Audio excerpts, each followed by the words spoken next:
Hi అందరికీ నమస్కారం.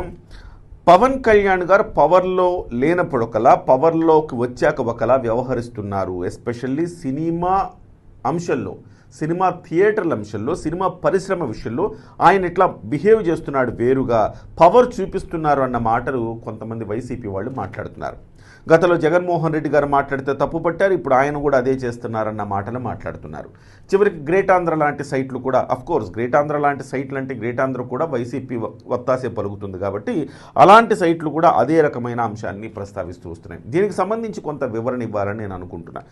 So Pawan Kalyan గారి బిహేవియర్కి, పవన్ కళ్యాణ్ గారి స్పందనకు, అలాగే జగన్మోహన్ రెడ్డి గారి స్పందనకు ఎట్లాంటి వ్యత్యాసం ఉంది? ఒక్క మాటలో చెప్పాలంటే పవన్ కళ్యాణ్ గారు తండ్రి స్థానంలో ఉండి మాట్లాడుతున్నట్టుగా నాకు అనిపిస్తోంది.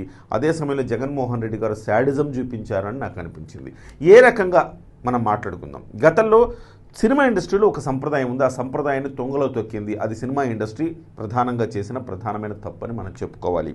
ఏంటంటే ప్రతి సందర్భంలో కొత్త ప్రభుత్వం రాగానే ముఖ్యమంత్రి గారిని మర్యాదపూర్వకంగా కలవటం అనేది సంప్రదాయంగా వస్తుంది. అదేం బుక్కురులు కాదు, కానీ సంప్రదాయంగా వస్తుంది. ఆ సంప్రదాయాన్ని జగన్మోహన్ రెడ్డి గారు గెలిచినప్పటి నుంచి కూడా తప్పారు అని చెప్పక తప్పదు. ఆ రోజు కూడా జగన్మోహన్ రెడ్డి గారు ముఖ్యమంత్రి అయిన తర్వాత కలిసి ఉండాల్సింది.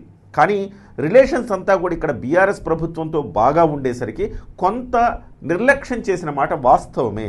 దానికి జగన్మోహన్ రెడ్డి గారికి కాలింది. సహజంగానే సినిమా వాళ్ళందరూ కూడా తెలుగుదేశం పార్టీ కాస్త అనుకూలంగా ఉంటారన్నది ప్రతీతి. అలాంటి తరుణంలో వైసీపీ సహజంగానే దీని మీద కొంత కిరుక వహించింది, కోప్పడింది. తద్వారా దానికి ప్రతిగా వైసీపీ నుంచి జగన్మోహన్ రెడ్డి గారు ఈ సినిమా టిక్కెట్ల రేట్ల పెంపు దగ్గర నుంచి అనేక విషయాల పట్ల కొంత టైట్ చేశారు, బిగించారు. బిగించిన తర్వాత ఆటోమేటికల్లీ సినిమా ఇండస్ట్రీలో కదలిక వచ్చింది. ఆ కదలిక ఎంత అంటే చివరికి పవన్ కళ్యాణ్ గారి సినిమాలను అయితే 10 రూపాయలకి 20 రూపాయలకి ఎంఆర్ఓలను పెట్టి కూడా అమ్మించిన చరిత్ర జగన్మోహన్ రెడ్డి గారికి మాత్రమే సొంతం అని చెప్పుకోవాలి ఈసారి. సో ఆ సమయంలో సినిమా ఇండస్ట్రీ స్పందించింది. ఎక్కడో లోపం జరిగిందనుకున్నారు. ఎవరు మరి పిల్లి మెడలో గంట కట్టాలంటే సో చిరంజీవి గారు గుర్తొచ్చారు. చిరంజీవి గారిని అందరూ కలిసి చిరంజీవి గారిని అడిగితే చిరంజీవి గారు ముందుకొచ్చారు. చిరంజీవి గారు వెళ్ళి జగన్మోహన్ రెడ్డి గారితో మాట్లాడడం జరిగింది. అయితే ఆ సందర్భంలో జగన్మోహన్ రెడ్డి గారు వ్యవహరించిన తీరు పట్ల అభ్యంతరాలు ఉన్నాయి. సినిమా ఇండస్ట్రీ వెళ్ళటం పట్ల కాదు, సినిమా ఇండస్ట్రీ వెళ్ళిన తర్వాత జగన్మోహన్ రెడ్డి గారు వ్యవహరించిన తీరు పట్ల అభ్యంతరాలు ఉన్నాయి. ఎందుకు అంటే ఎక్కడో దిగి ఒక మెగాస్టార్ చిరంజీవి లాంటి వాళ్ళు, ఆయన అనేక మంది స్టార్ హీరోలు, ప్రభాస్, మహేష్ ఇలాంటి స్టార్ హీరోలు అందరూ వస్తూ ఉంటే కనీసం గౌరవ మర్యాద ఉండద్దు? సో ఎవరో ఒకళ్ళు వచ్చి రిసీవ్ చేసుకుని లోపల తీసుకెళ్ళాలి కదా. అలాంటిది ఏమీ లేకుండా చిరంజీవి గారు వీళ్ళందరూ మనం దృశ్యాలు చూస్తే మనకు కనపడతాయి. ఇటు వెళ్ళమంటారా ఇటు వెళ్ళాలని అర్థం కాని పరిస్థితుల్లో చివరికి వాళ్ళు అడుక్కొని సో జగన్మోహన్ రెడ్డి గారికి వాళ్ళ దగ్గరికి వెళ్ళిన పరిస్థితి. వెళ్ళిన తర్వాత కూడా చిరంజీవి గారు లాంటి వాళ్ళు చేతులెత్తి దండం పెడితే కనీసం నమస్కారానికి ప్రతి నమస్కారం సంస్కారం అని కూడా తెలియని పరిస్థితుల్లో జగన్మోహన్ రెడ్డి గారు ఆ రోజు వ్యవహరించారు. సో ఇవన్నీ కూడా మనం మాట్లాడుకోవాల్సిన అవసరం ఉంది. ఏ రకంగా వ్యవహరించారు జగన్మోహన్ రెడ్డి గారు? వెళ్ళి కలిసిన తర్వాత కూడా పవన్ కళ్యాణ్ గారి మీద అదే కక్ష సాధింపు చర్యలతోనే జగన్మోహన్ రెడ్డి గారు ఉన్నారు. కానీ ఇవాళ పవన్ కళ్యాణ్ గారు గెలిచిన తర్వాత ఇమ్మీడియట్గా అందరినీ పిలిపించిన తర్వాత, అంటే వాళ్ళందరూ కూడా అశ్విని దత్ వీళ్ళందరూ కలిసినప్పుడు ఒకసారి ముఖ్యమంత్రి చంద్రబాబు గారిని కలవండి మీరు మర్యాదపూర్వకంగా, సినిమా ఇండస్ట్రీకి సంబంధించి అనేక అంశాలు మనకున్నాయి, వాటన్నింటినీ అమలు చేద్దాం, సినిమా ఇండస్ట్రీని ఒక పరిశ్రమగా గుర్తింపు తీసుకొద్దాం, ఆ సినీ కార్మికుల సంక్షేమాన్ని చూద్దాం, అలాగే కొత్తగా ఏ రకంగా బాలీవుడ్ హాలీవుడ్ని మించి మనం ఏ రకంగా చేయాలనే అంశాల మీద మనం కూలంకషంగా చర్చిద్దాం, మీరు ఒక్కసారి కలవండి అని ఆయన సూచించారు. అయినా ఎవరు కలవల.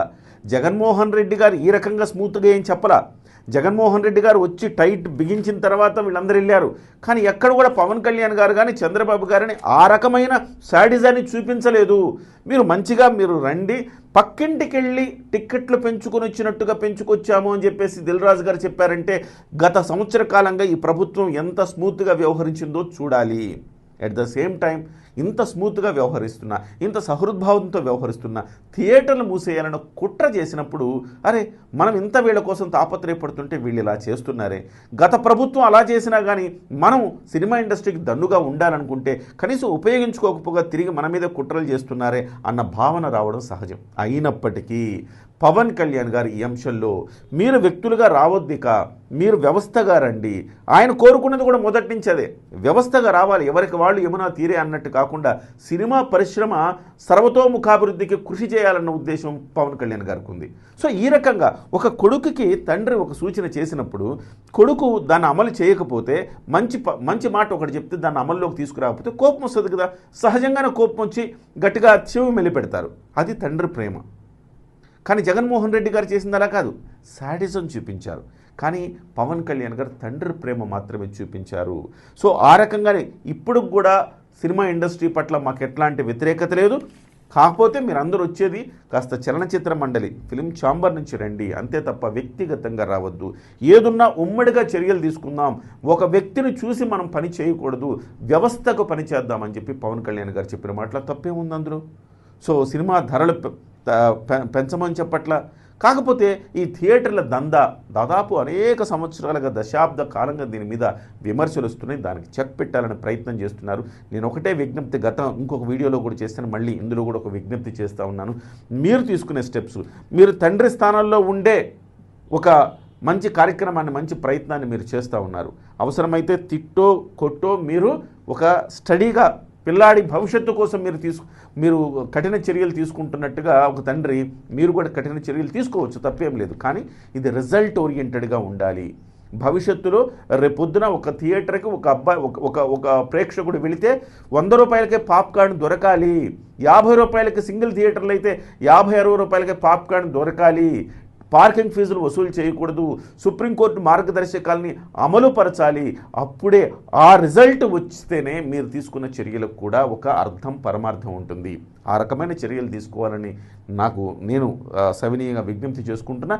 ఏదేమైనా జగన్మోహన్ రెడ్డికి, పవన్ కళ్యాణ్ గారికి నక్కకి నాకలోకానికి ఉన్నంత వ్యత్యాసం ఉన్నది. ఆయనది శాడిజం, ఈయనది తండ్రి ప్రేమ. ఈ సున్నితమైన అంశాన్ని మనం గుర్తుంచుకోవాల్సిన అవసరం ఉంది.